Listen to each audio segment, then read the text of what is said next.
just a brief, history is I grew up in Phoenix. I went to Central High School. I was an honor student, an athlete, all-state first-team football player, and went down to the University of Arizona to play football. And I was injured, and I was given narcotic pain medication, and that was in 1977, and we didn't know a lot about that then. It was the first mind-altering substance that I'd ever taken. I didn't drink in college, in high school. I didn't smoke marijuana in high school. That's kind of a lie. I had this really bad experience with Boone's Farm Strawberry Hill one night,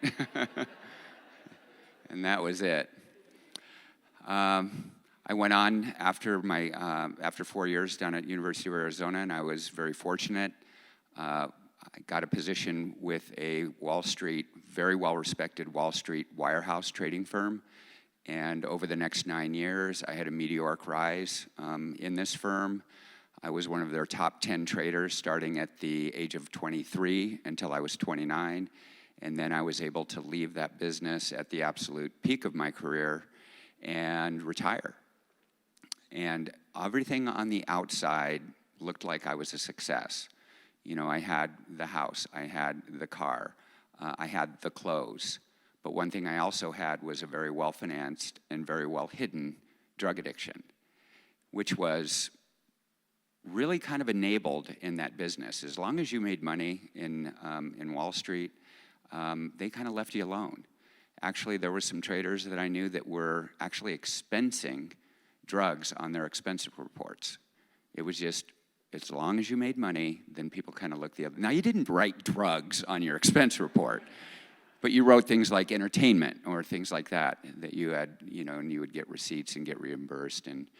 And so one thing about drugs and alcohol, when it becomes an out-of-control addiction, where I have little or no control over how often I use drugs or how long I use drugs, and continued using despite negative consequences, then I get into an arena where I don't care.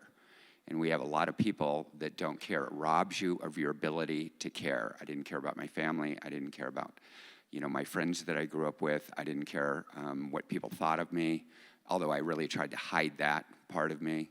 So I guess I cared a little bit about that. But 4 years later, this is the power of addiction. You go from, looking like you're at the peak of the world, and then 4 years later, I'm living on the streets of Phoenix, living in a bush just south of downtown. And I learned that we are now criminalizing homelessness because I went in and out of Sheriff Joe's jail on 6 occasions, being released with the same drug problem that I was arrested with. Actually, a short story, when I was first arrested, I had tried to go to the Salvation Army, and I did an assessment. And they're like, yeah, you would be a good candidate for our program. This is before any of my criminal history. Oh, but there's a 6-month waiting list for our drug treatment program because it was just overrun. That was in about the mid-90s. So the first time I got arrested, incidentally, I've never ridden in the front seat of a police car, so you're like in the back seat, and you're handcuffed. And I would lean forward, and I was asking, as we're rolling into Maricopa County Jail, I asked them, you guys got a waiting list here, right? So that just was another moment, is that there was waiting lists to get help, but there was always a bed on demand to incarcerate me. And I totally agree with the professor. As I spiraled down in and out of jails, then I went to prison. I went into our prison system a nonviolent individual, and I came out pretty violent because I had to be, and that's the culture that we have. And it became very politically popular in this state, as evidenced by Joe Arpaio. And I'm a data guy. Joe Arpaio made our communities less safe. He had one of the highest recidivism rates in the country, and it just rose during his regime. And so we ended up reelecting this man 4 times, making our communities less safe, not to mention, the cost of keeping this man in power. And he made it very politically popular. And people that voted for him, and he was very, an astute politician, is he knew who would vote for him, and that were older people, and that's who he targeted, and older people show up to vote. I always wish like the swine flu would run through like Sun City on election day. So I really encourage young people to vote. I am now, as a result or in spite of our system really, I'm here today. It's been a very long and arduous road.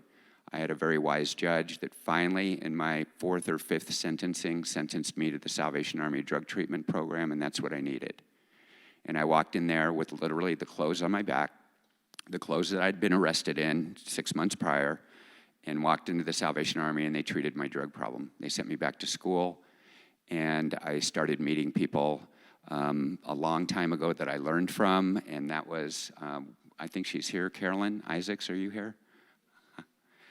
Carolyn started before I did, and I listen. Whenever I need a soundbite, I Google her name, and she is the queen and king of the soundbite in criminal justice. So I learned how to message, and then I learned most recently from Kurt Altman, and I've learned from Kurt, you know, how we are doing things in other states, like the state of Texas, and his efforts with Right on Crime.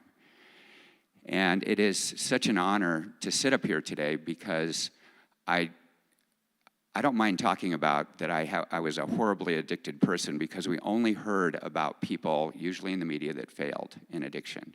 We didn't hear about successes, and the successes kind of dusted their tracks behind them. Well, I know of thousands of other people that have done what I've done and more, especially women with children that are getting out of prison.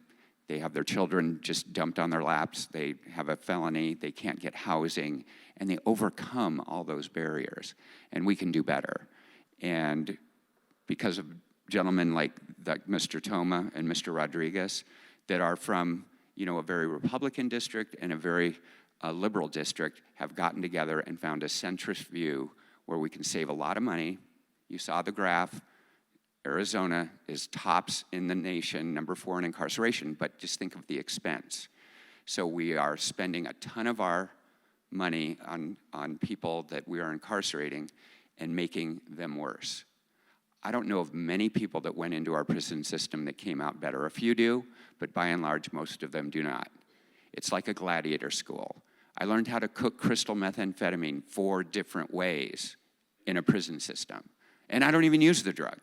But that's one of the skills that I learned. I learned about identity theft. I learned that you could take well, I shouldn't tell you guys how to do it. So. And we became the #1 identity theft capital in the world, Arizona was. So once we get people what they need, and that's what I'm working with both sides of the aisle. I'm now a lobbyist, and which means we hang out in the lobby quite a bit. It's a lot of waiting, it's a lot of patience, and it's been a long and arduous road. It shouldn't be this hard, right, Carolyn? It has been a hard, hard battle. This should have happened a decade ago and more. And so now we're just getting there, but we really need you to get in touch with people that are in key positions and let them know that we want a safer community. We want more money to educate our youth, because the more money we spend on prisons, the less money we have to educate our youth. And we all know where we stand in how much we spend to educate our youth. Right now we're number 48 out of 50 states. We were number 50, and then we had Red for Ed, and the governor came up with money over the last 2 or 3 years to get money into the classrooms, and we zoomed up to number 48. So we can do better and make it a safer community, and thank you. Hi, I'm Carlos Alfaro from Arizona Talks, and if you like conversations like these, be sure to follow us on Instagram, Facebook, and Twitter, and at our website at arizonatalks.org.